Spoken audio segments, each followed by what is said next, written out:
안녕하세요. 오후의 책방입니다. 한때 뉴스를 기다리게 만들었던 코너가 있었습니다. JTBC 뉴스룸의 앵커 브리핑이었습니다.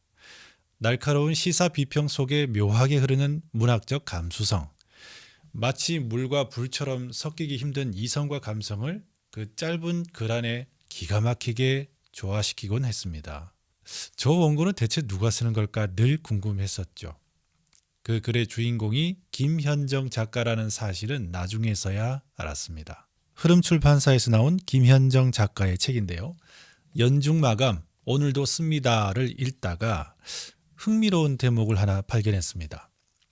손석희의 시선 집중부터 앵커 브리핑까지 그 치열한 글쓰기의 최전선에 있던 그녀조차도 이 사람의 글을 보면 자괴감이 든다고 고백하더라고요. 글 좀 쓴다고 하는 사람들은 예외 없이 이 사람을 좋아한다. 나 역시 팬클럽 수준이다. 글 쓰는 사람들이 질투하고 동시에 동경에 맞지 않는 사람, 바로 권석천입니다. 그때 제가 읽었던 책이 사람에 대한 예의, 권석천님의 책입니다. 전 중앙일보 논설위원이자 편집국장, 법조 기사의 딱딱함 대신 인간에 대한 예의를 고민했던 사람. 오늘은 권석천의 신간, 최선의 철학에 대해서 이야기해 보려고 합니다. 이 책은 소크라테스에서 세네카, 키케로, 그리고 조금은 낯선 플루타르코스까지 고대 그리스 로마 사상가 12명을 불러와 그들의 사유를 오늘의 사회와 우리 삶에 연결짓습니다. 왜 하필 고대의 그리스 로마 철학일까요? 조금은 캐캐 묵은 주제가 아닌가라는 의문이 들기도 합니다. 저자는 중요한 순간마다 막막함과 불안을 느꼈고 그때마다 손에 잡힌 책이 고대 철학과 문학이었다고 고백했습니다. 수천 년 전이지만 그들이 던진 질문과 고민이 지금의 우리와 크게 다르지 않다는 것에 위안을 느낀 거죠. 저자는 지금 우리가 사는 불확실하고 위축된 사회와 고대 그리스 로마의 격변기가 닮아 있다고 보았습니다. 철학자들은 그 혼란과 불안 속에서 사유를 통해 길을 찾으려 했던 거죠. 권석천은 정치, 사법 문제를 가장 가까이에서 다뤄왔습니다. 그가 평생 고민한 것은 이런 질문들이었죠. 정의란 무엇인가? 좋은 공동체란 어떤 모습인가? 말과 설득은 어떻게 사람을 움직이고 권력과 책임은 어떻게 균형을 이루어야 하는가? 이런 질문들이었습니다. 법과 언론이라는 차가운 현실을 다루는 저자의 삶과 직접 연결된 질문들이기도 했습니다. 오늘 우리 한국은 불안과 피로, 분노가 일상적인 시대가 되었습니다. 세상은 우리를 끊임없이 비교와 경쟁의 프레임 위에 올려놓곤 하죠. 그래서 그가 책 제목을 최고가 아닌 최선이라고 한 이유도 이 때문입니다. 흔히 최선을 다해라는 말은 자기 착취나 성공을 강요하는 말로 이해하기 쉽습니다. 하지만 고대 그리스 철학에서 말하는 최선은 남을 이기는 것이 아니라 내가 가진 본연의 잠재력을 가장 훌륭하게 발휘하는 상태를 뜻했다고 해요. 그래서 저자는 타인과의 경쟁에서 이기는 최고의 삶이 아니라 각자의 자리에서 각자의 방향에 따라 각자의 방식으로 충실히 살아내는 최선의 삶에 대한 철학을 말하고 싶었다고 말합니다. 오늘 낭독은 이 책에 담긴 고대 철학자 12명 가운데 어쩌면 이 메시지를 가장 잘 전달하고 있는 철학자 세네카에 대한 이야기를 낭독해 드리겠습니다. 어찌된 일인지 한 사람이 계속해서 죽었다가 살아납니다. 그렇다고 그의 부활에 종교적인 의미가 있는 것은 아닙니다.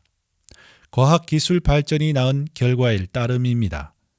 그는 위험한 임무를 수행하다 죽으면 다시 몸이 프린트되어 나오는 익스펜더블입니다. 하지만 기억이 실시간으로 백업되기 때문에 분명한 자기 생각과 느낌을 가지고 살아갑니다. 네, 봉준호 감독의 영화 미키 17 이야기입니다. 이 영화에서 익스펜더블 미키 땡땡의 육체는 망가지면 곧바로 폐기됩니다. 다시 프린트될 수 있기 때문입니다. 그렇게 17번째 신체까지 프린트된 미키 땡땡들에게 인간의 존엄성 같은 건 주어지지 않습니다. 그런데 이런 상황은 과연 영화 속에만 존재할까요? 2024년 한 해 한국에서 산업 현장 사고로 목숨을 잃은 노동자가 589명에 달합니다. 하루 평균 1.6명이 일을 하다 생명을 잃는 것입니다. 사람은 1.6이라는 사람은 없죠. 2명, 1명 이렇게 되는 건데 전년보다 약간 줄었다고는 하지만 산업 현장이 안전해진 게 아니라 건설 경기 침체 때문이라고 합니다. 현실이 영화와 다른 것이 있다면 안타깝게 숨진 분들이 다시 살아나지 못한다는 사실입니다.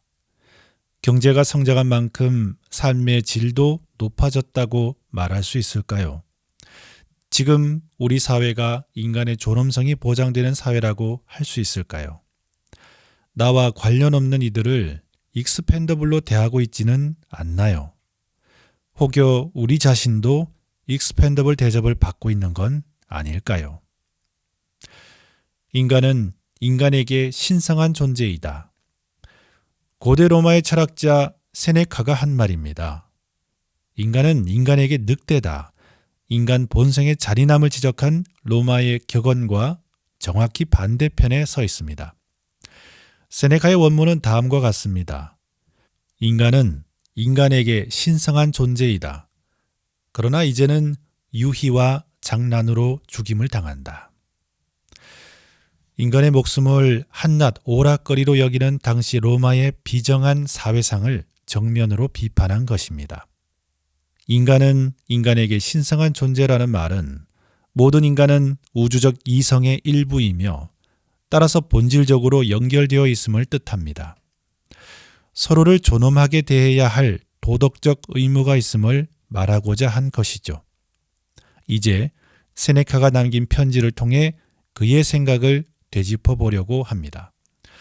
인간의 존엄성이 왜 중요한지, 동료 인간을 왜 존중해야 하는지 여러분과 이야기를 나눠보려고 합니다. 친구에게 최선을 다하는 자세. 네로 황제의 폭정이 이어지고 있던 그때, 세네카는 유명한 네로 황제의 스승이었습니다. 또 결국 그에 의해서 죽게 되죠. 네로 황제의 폭정이 이어지고 있던 그때 세네카는 자신의 서재에 앉아 조용히 펜을 들었습니다. 로마 제국 곳곳에서 뒤숭숭한 소식이 들려왔지만 그의 정신은 온전히 친구에게 가 있었습니다. 사랑하는 내 친구 루킬리우스. 세네카가 양피지에 편지를 써 내려갑니다. 시간을 모으고 아끼게. 내 말을 믿게. 세상사에서 물러나 죽음을 앞두고 있던 노 철학자가 마지막 지혜를 나누는 모습입니다. 이 편지가 오늘날까지 수많은 사람들의 마음을 어루만질 줄은 당시엔 누구도 알지 못했을 겁니다. 기원전 4년 스페인 코르도바에서 태어난 루키우스 안나이우스 세네카는 로마 제국의 대표적인 스토아 철학자입니다. 그는 엘리트 교육을 거쳐 기원 후 31년 로마 재무관으로 정계의 첫 발을 디뎠습니다. 하지만 칼리굴라 황제 때는 황제의 질투로 죽을 뻔한 위기를 겪었고 클라디우스 황제 때는 코르시카 섬으로 추방되어 8년간 유배 생활을 했습니다. 네로가 황제 자리에 오른 후에야 그는 가정교사이자 조언자로 권력을 누렸지만 기원 후 65년 네로의 명령으로 자결합니다. 그의 인생은 롤러코스터 그 자체였습니다.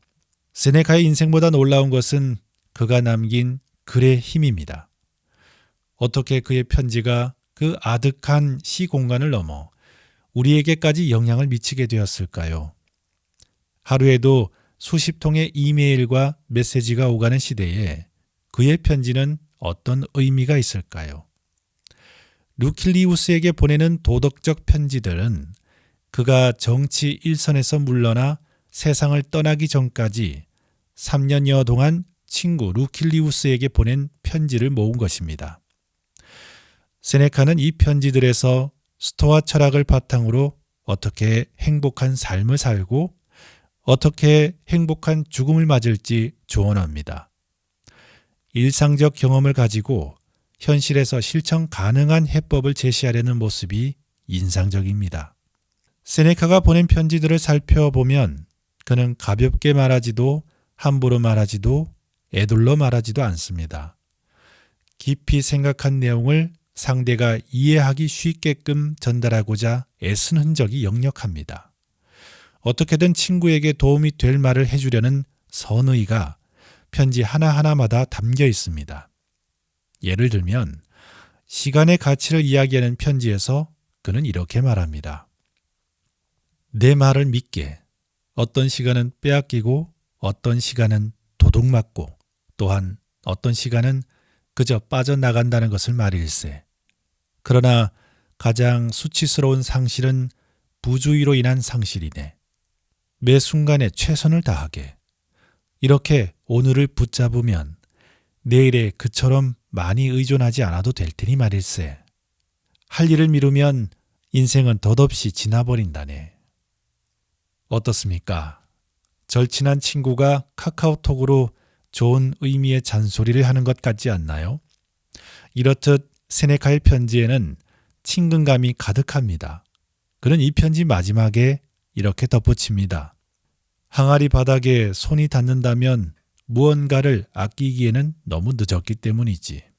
바닥에 남은 것의 양은 아주 적고 질도 아주 형편없을 것이기 때문이지. 잘 있게. 항아리 바닥에 손이 닿는다는 감각적인 비유로 전하려는 메시지를 확실하게 각인시키고 있습니다. 독서에 관한 편지에서도 최대한 성의를 다해 조언해 주려는 마음이 드러납니다.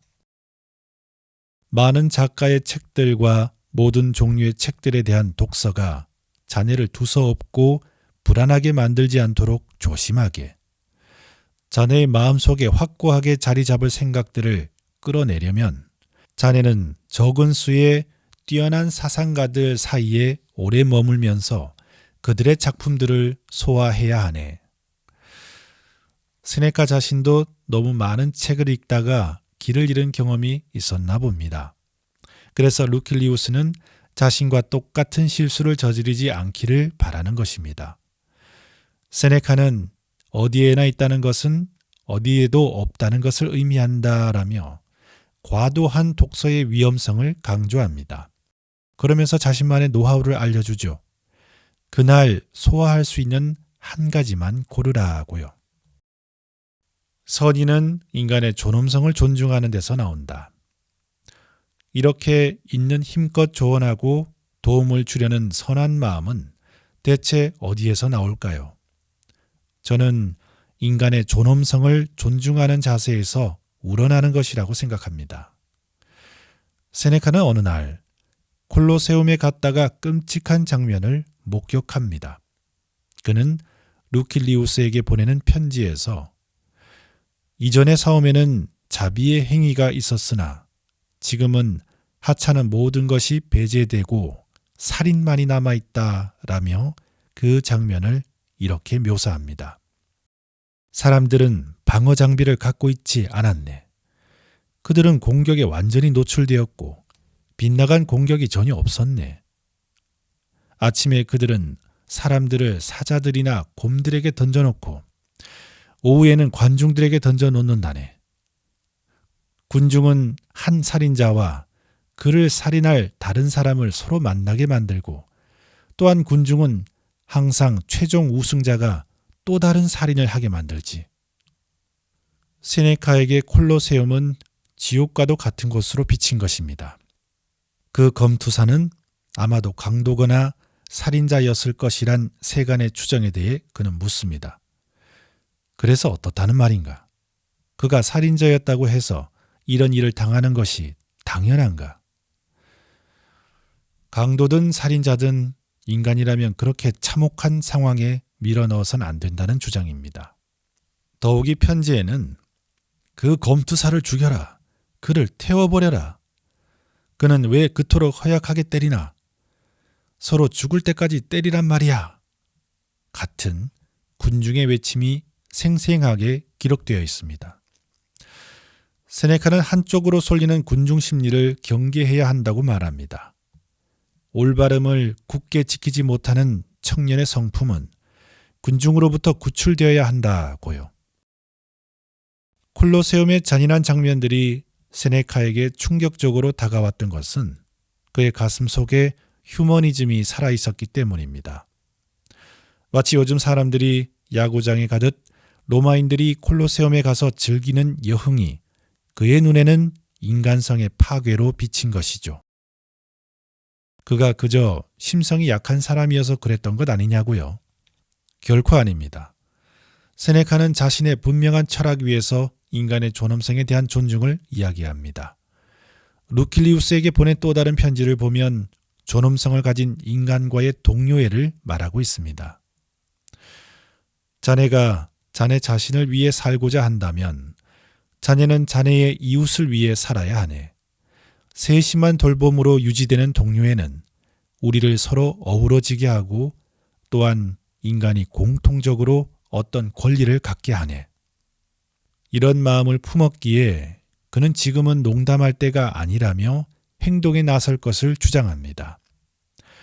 자네는 불행한 사람들에게 조언을 주기로 되어 있다고. 사람들을 돕는다고 약속했는데 왜 외면하는 것이냐고. 그를 도와서 그의 목에 걸린 올가미를 벗겨내라고 촉구합니다.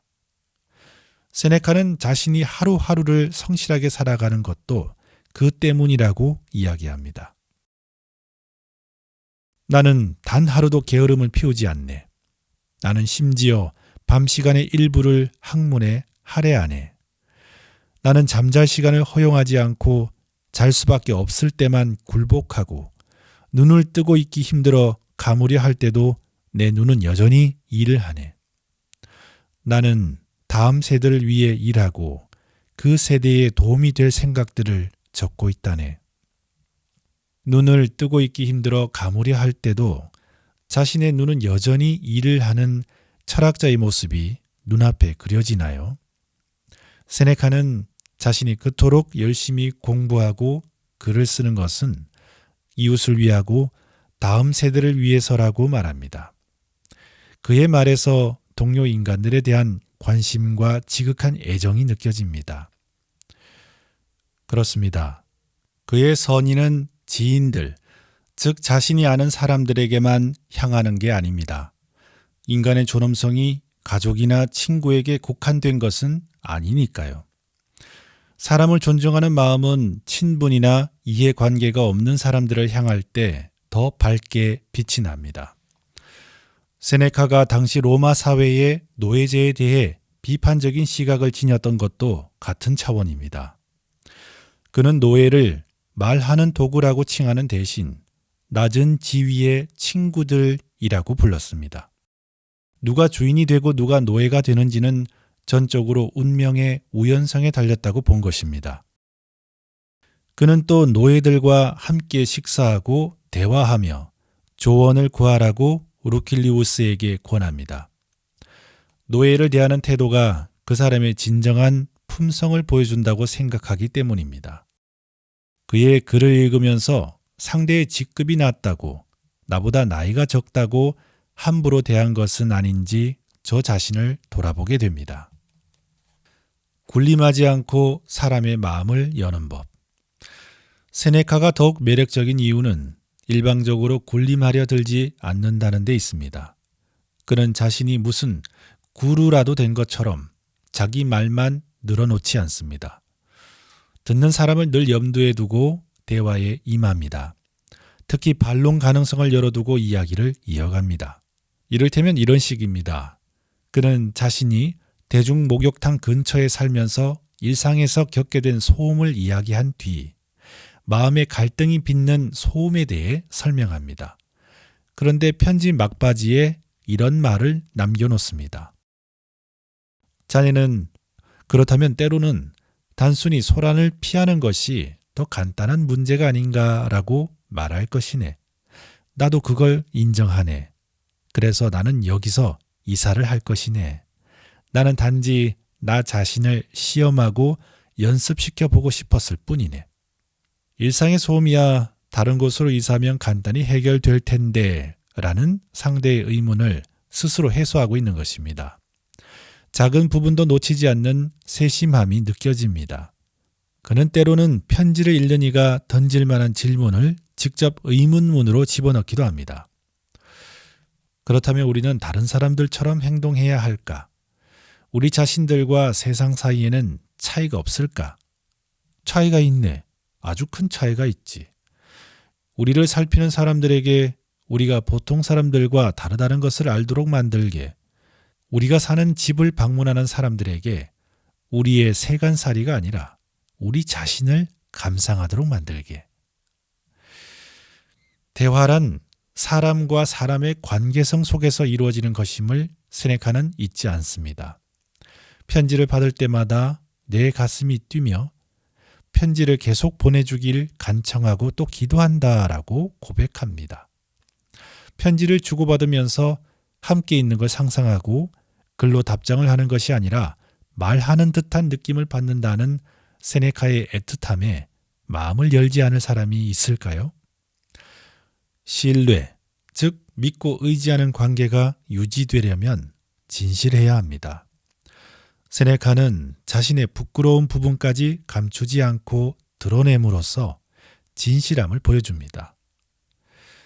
우리가 호화로운 무리와 맞닥뜨리게 되면 무심결에 얼굴이 붉어지네.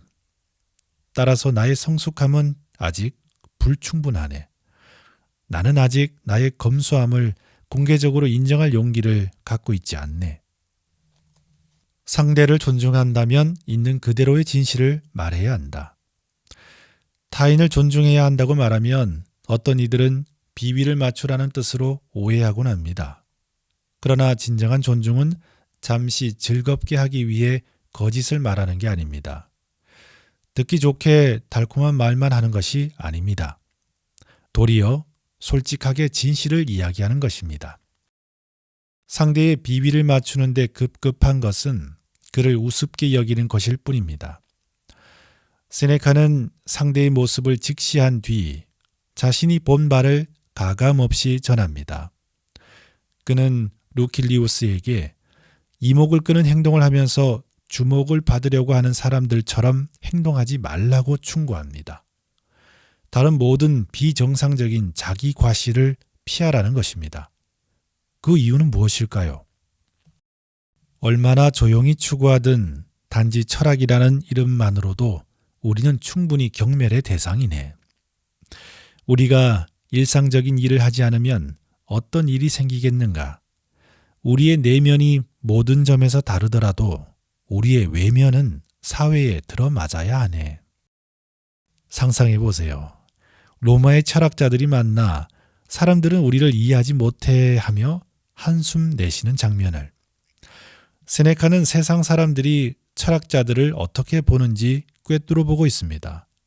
그렇기에 우리 철학자들은 더 높은 삶의 수준을 유지하려 애써야 한다면서 그렇지 않으면 우리가 발전시키려 노력하는 바로 그 사람들을 겁먹게 만들고 내쫓게 될 것이라고 합니다. 세네카의 시각은 면도날처럼 날카롭습니다. 그는 생각 없는 사람은 혼자 있어서는 안 된다라고 말합니다. 혼자 놔두면 어리석은 계획을 세우고 자신이나 다른 사람들에 대한 미래에 위험을 샀기 때문입니다. 또한 기본적인 욕망을 발산하고 정신은 두려움이나 부끄러움이 억눌렀던 것을 내보인다라고도 이야기합니다. 저는 생각 없는 사람이 혼자 있으면 위험하다는 그의 경고에 100% 공감합니다. 이때의 혼자는 실제로 혼자 있는 것만을 의미하지 않습니다. 어떤 모임이나 조직에 속해 있으면서 뭐든지 혼자 판단하려는 사람이 있습니다. 특히 그런 사람이 조직의 사다리 위쪽에 있다면 독단적으로 어떤 행동을 해도 제지받지 않을 가능성이 큽니다. 남들에게도 자신에게도 위험한 상황입니다. 세네카는 상대에게 꼭 필요하다고 판단되면 당장은 아프더라도 해야 할 말을 해줍니다. 자네의 가장 큰 문제는 자네 자신이 아닌가. 스스로를 가장 괴롭히는 것이 본인일 테니 말이네. 자네는 자신이 무엇을 원하는지 알지 못하고 또한 올바른 방향으로 나아가기보다 감탄하는 데 익숙해져 있네. 자네는 참된 행복이 어디에 있는지 알지만 그것을 쟁취할 용기는 없는 것으로 보이네. 이뿐만이 아닙니다. 세네카는 루킬리우스가 오랜 여행 후에도 우울감과 중압감을 떨칠 수 없다고 하자 기후의 변화보다 영혼의 변화가 필요하다며 따끔하게 조언합니다. 자기 자신을 방황하게 만드는 이유는 자신의 발꿈치 뒤에 있다며 어디를 가느냐보다 어떤 사람이냐가 더 중요하다고 강조합니다. 진짜 상대를 위한다면 어쩔 수 없이 있는 그대로 말하는 수밖에 없습니다. 그렇다고 굳이 충격요법으로 그 사람을 기분 나쁘게 만들 필요는 없습니다. 중요한 것은 듣기 싫은 소리를 기분 나쁘지 않게 하려는 노력입니다. 자신을 위해서 간곡한 마음으로 하는 말이란 걸 상대가 알게 된다면 불쾌하게 받아들이진 않을 것입니다. 통념을 뒤집어 가슴 시원한 깨달음을 던져라. 꼰대처럼 말하지 마. 친구가 제 충고를 듣더니 손사래를 칩니다. 처음엔 기분이 나빴지만 돌이켜 생각해보니 그럴 만도 합니다. 바른 말이란 되게 지루하고 답답한 법입니다. 처음엔 좋은 말이라 생각되다가도 말이 길어지면 좀이 쑤시기 시작합니다. 그런데 이상하게 세네카의 바른 말은 식상하지 않습니다. 그의 말은 어떻게 오늘날까지 그 신선함을 유지할 수 있는 걸까요? 아마도 그의 말이 통념을 깨뜨리고 있기 때문일 것입니다. 익숙한 고정관념을 뒤집음으로써 내가 잘못 알고 있었구나. 이런 식의 생각도 가능하구나 하는 깨달음을 주기 때문입니다. 그 깨달음은 사람의 마음 속에 청량음료 같은 시원함을 선사하는 데 그치지 않습니다. 세상을 똑바로 바라볼 수 있게 합니다. 대표적인 예가 인생은 짧다라는 통념입니다. 세네카는 피올리누스에게 보낸 편지 인생의 짧음에 대하여에서 우리는 수명이 짧은 것이 아니라 많은 시간을 낭비하고 있다고 말합니다. 오히려 인생은 충분히 길며 낭비하지 않고 잘 쓰기만 하면 우리의 수명은 가장 큰 일을 해내기에도 넉넉하다는 것입니다. 어떤 사람은 끝없는 탐욕에 사로잡혀 있고 어떤 사람은 쓸데없는 일에 줄곧 매달리지요. 어떤 사람은 술에 절어 살고 어떤 사람은 늘어지게 게으르지요. 어떤 사람은 항상 남의 판단에 매달리게 마련인 명예욕에 지쳐 있고 어떤 사람은 사업에 대한 맹목적인 욕망에 쫓겨 이익을 쫓아 모든 육지와 바다를 두루 쏘다니지요. 세네카는 특히 남을 위해 자신을 소모하고 재산을 지킬 때는 인색하면서도 시간을 낭비하는 일에는 너그러운 사람들의 행태를 지적합니다. 가장 어리석은 건 모든 시간을 주색에 빠지는 자들입니다. 어떤 이들은 여가를 즐기며 산다고 하지만 실제로는 일 없이 분주할 뿐입니다. 같은 책 마음의 평정에 관하여에서도 세네카는 역설의 통찰력을 보여줍니다. 그는 바쁜 삶이 성공적인 삶이라는 당시 로마 사회의 통념에 도전합니다. 어디서 많이 들어본 얘기 아닌가요? 인간의 착각은 예나 지금이나 다르지 않는 듯합니다. 그는 많은 사람들이 집과 극장과 광장을 돌아다니며 남의 일에 개입하고 늘 바쁜 듯한 인상을 준다고 말합니다. 그들은 할 일을 찾아 정처 없이 돌아다니고 의도한 일이 아니라 닥치는 대로 아무 일이나 한다네. 그들은 무턱대고 일 없이 돌아다니니 숲속을 기어다니다가 나무 줄기를 타고 정처 없이 우듬지로 올랐다가 도로 맨 아래로 내려오는 개미떼와 같네 그려. 사람들은 대부분 개미 같은 삶을 살고 있고 누가 그러한 삶을 분주한 게으름이라고 불러도 틀렸다고 할 수 없을 걸세. 그는 이 글에서 정신적 멀미를 호소하는 친구 세레누스에게 가끔은 자기 속으로 물러나야 한다면서 마음을 너그럽게 대하고 가끔은 휴식을 취하게 해주어야 한다라고 권합니다. 밖에 나가 탁 트인 하늘 아래 신선한 공기를 들이마셔 마음이 기운을 차리고 고양될 수 있도록 하라는 것입니다. 가끔은 미쳐야 즐겁다는 시인의 말과 광기가 섞이지 않는 위대한 재능은 없다는 아리스토텔레스의 말을 전하기도 합니다. 세네카가 세상의 통념에 중독된 이들을 안타까워하는 것은 인간은 그렇게 속아 살아서는 안 되는 존재이기 때문입니다. 존엄성을 지닌 존재로서 보다 나은 삶을 살아야 하기 때문입니다. 그래서 그는 삶이 다할 때까지 진정성 있는 자세로 실질적인 삶의 지침을 제안하려 했습니다. 상대를 존중하면 나 자신의 자존감도 높아진다. 동료 인간을 존중하는 마음만으로 모든 게 다 되는 건 아닙니다. 그에게 실제 도움이 되려면 전문성과 분석력, 전달력 같은 역량들이 뒷받침되어야 합니다. 의사가 환자를 위한 선의를 가졌더라도 실력이 부족해 잘못 진단한다면 좋은 의사라고 부를 수 없습니다. 환경운동가가 지구온난화를 막아야 한다는 신념을 갖고 있어도 온난화를 일으키는 산업정책의 문제점을 분석하지 못한다면 좋은 환경운동가라고 말하기 어려울 것입니다. 그뿐일까요? 전하려는 메시지가 아무리 좋아도 그것을 효과적으로 전하지 못하면 아무런 소용이 없습니다. 부적절하고 애매모호한 표현은 상대의 머릿속을 뒤죽박죽 엉클어 놓을 수도 있습니다.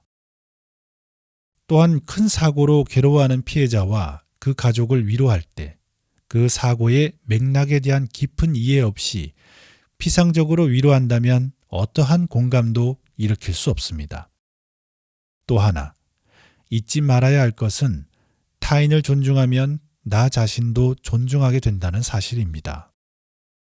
다른 사람의 인격을 존중하면 우리의 관심은 그 사람의 반응이 아닌 나의 행동과 가치로 옮겨갑니다. 또한 그것은 내가 어떤 사람인지를 스스로에게 증명하는 과정이기도 합니다. 그 과정을 통해 소모적인 자기의심과 불안에서 벗어날 수 있습니다. 당신은 이렇게 물을지 모릅니다. 나는 상대를 위하는데 그가 나를 무시한다면 어떻게 해야 하느냐 라고요. 사실 많은 이들이 인간관계에서 비슷한 고민에 부딪힙니다. 하지만 당신의 노력은 헛된 것이 아닙니다. 당신이 품격 있고 성숙한 인격을 지녔다는 증거입니다. 부디 그런 자신에게 자부심을 가지시길 바랍니다. 다만 상대가 끝끝내 당신을 무시하고 인격을 존중하지 않는다면 그와의 관계를 재고해 보아야 합니다. 타인을 존중하는 마음을 갖는다는 것이 그에게 끌려다녀야 한다는 의미는 아니니까요. 능동적으로 그를 존중하되 나의 호의를 소유물처럼 악용한다면 스스로를 지키기 위해 안전거리를 확보해야 합니다. 나는 그냥 웬만하면 사람들한테 다정하고 싶어요. 다정은 공짜니까요. 그냥 서로 좀 친절해도 되잖아요. 드라마 동백꽃 필 무렵에서 주인공 동백이 한 말입니다.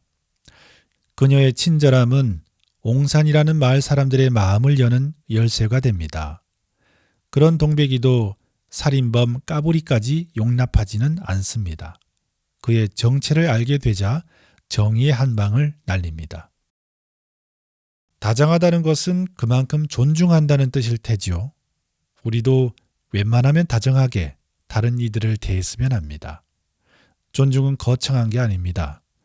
엘리베이터에서 사람이 타거나 내릴 때 열린 버튼을 눌러주거나 다른 정치적 견해를 가진 사람들을 보며 그럴 수도 있겠다라고 생각해보면 어떨까요? 그런 마음들이 모여 세상을 조금은 더 환하게 밝혀주지 않을까요? 이봐 당신, 세네카가 당신의 어깨를 두드립니다. 그래, 바로 당신 말이야. 스마트폰에서 눈을 떼서 당신 옆에 있는 사람을 바라보라고. 가끔은 그의 기쁨을 함께하고 슬픔을 위로할 생각을 가져보라고. 이 책을 추천한 손석희님은 권석천님의 글을 이렇게 말합니다. 그나저나 저자 권석천은 제가 늘 존경하지만 쉽게 와닿는 글을 씁니다. 그건 첫 장에 나오는 소크라테스의 주장처럼 쉬운 말로 해야 설득력이 있다는 걸 이미 잘 안다는 뜻이겠죠. 책을 드신 김에 첫 장을 읽어보시면 한 챕터는 그냥 흘러갑니다. 이렇게 또 한 수 배우고 갑니다. 사회 정치 비평 분야에 관심이 있는 분들은 권석천이란 분을 너무나 잘 알겠지만 제가 그러질 못했습니다. 저는 그래서 김현정님을 통해서 권석천님을 알게 되었고 그 첫 번째 책이 사람에 대한 예의였습니다. 그런데 이 책을 읽을 때 제가 그 당시에 읽고 있던 책은 한강 작가의 책들이었습니다. 한강 작가의 글은 남극에서 눈폭풍을 헤치며 정말 더듬더듬 글을 읽어나가는 기분이었다면 권석천님의 글을 읽는 순간에 갑자기 적도에 와서 태양볕 아래에 있는 기분이 들었습니다. 모든 게 환하고 명확하게 보이는 거죠. 도대체 글을 잘 쓴다는 게 뭘까? 라는 생각을 좀 하게 됐습니다. 한강 작가의 글과 권석천님의 글은 서로 장르가 전혀 다르지 않냐라고 단순히 판단할 문제는 아니라고 생각했어요. 아직은 사실 저는 정답을 찾지는 못했고 제 나름의 길도 찾지는 못했습니다. 저는 요즘 매일같이 몇 시간씩 글을 씁니다. 글을 써야 하는 직업이기 때문에 그렇습니다. 제가 책을 낸다거나 지금 그런 목적으로 글을 쓰는 건 아니고요. 제가 방송국 PD이기도 하고 또한 황금 독서클럽이라고 하는 독서 커뮤니티의 사무국장을 맡으면서 일주일에 3번 뉴스레터를 발행하고 있습니다. 글을 쓰면서 또 편집을 하면서 가장 고민하는 부분은 이 글에 담긴 메시지가 어떻게 하면 잘 전달될 수 있을까라는 부분이죠. 유튜브도 마찬가지입니다. 제가 정말 여러분들께 좀 알려드리고 싶은 책이 애정을 갖고 있는 책들이 몇 권 있습니다. 근데 지금까지 열에 7, 8번은 잘 전달이 안 되는 것 같습니다. 조회수가 낮고 반응도 적은 거죠.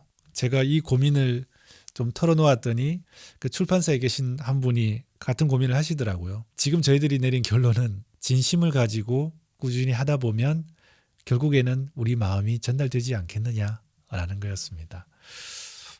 한강 작가님의 글도 권석천님의 글도 글의 문체와 장르는 전혀 다르지만 그건 정말 같은 마음입니다. 감히 저는 그분들과 비교할 수는 없지만 그 마음 하나는 저도 같은 마음입니다. 여러분 오늘 하루도 삶의 의미를 찾는 통찰을 얻는 하루 되시길 바랍니다.